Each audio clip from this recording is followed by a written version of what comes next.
Nakabalik na ang halos 300 pamilyang inilikas sa paanan ng Bulkang Canlaon. Ilang linggo makaraang mag-alboroto ito. Patuloy pa rin nakataas ang Alert Level 2 sa bulkan, kaya pinagbabawal pa rin ang pagpasok sa 4-kilometer permanent danger zone at posible pang rin magkaroon ng phreatic eruption. Si Emma Tiglao sa detalye ng balitang yan.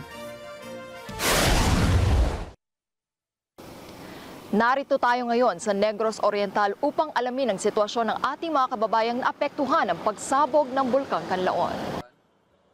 Sa pag-ikot namin sa isla ng Negros, kita pa rin ang epekto ng pagsabog ng bulkan, lalo na sa mga bayang nasa paligid nito.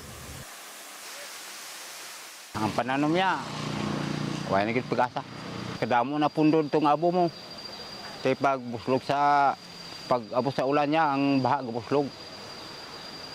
Muna yung ginabantayan. 2 linggo matapos itong pumutok, umuwi na sa kanilang tirahan ang halos 300 pamilyang inilikas mula sa paanan nito. Okay na po kami dito. Kahit nakakaranas po kami ng pag-ulan, back to normal na po sa pamumuhay. Alerto pa rin kami kaya nasa alert level 2 pa rin ang bulkan. Pero ngayon po, nagtatrabaho na po kami. Salamat po sa Diyos. Nakabalik na po kami sa aming trabaho sa bukid. Batay sa datos ng PHIVOLCS ngayong June 19, naitala ang 5 volcanic earthquakes, 2,713 tonelada kada araw ng sulfur dioxide flux, plumes na may 200 metro ang taas, at ground deformation. Patuloy pa ring nakataas ang Alert Level 2 sa bulkan, kaya ipinagbabawal pa rin ang pagpasok sa 4-kilometer Permanent Danger Zone o PDZ. Ipinapaalala rin ang posibilidad ng phreatic explosion o biglaang pagputok ng steam.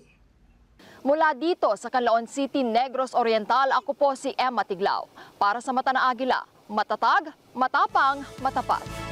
Maraming salamat sa inyo pong pagsubaybay sa Mata ng Agila Primetime. Para malaman ang matatag, matapang at matapat na mga balita, i-follow lamang at mag-subscribe sa @Net25 TV.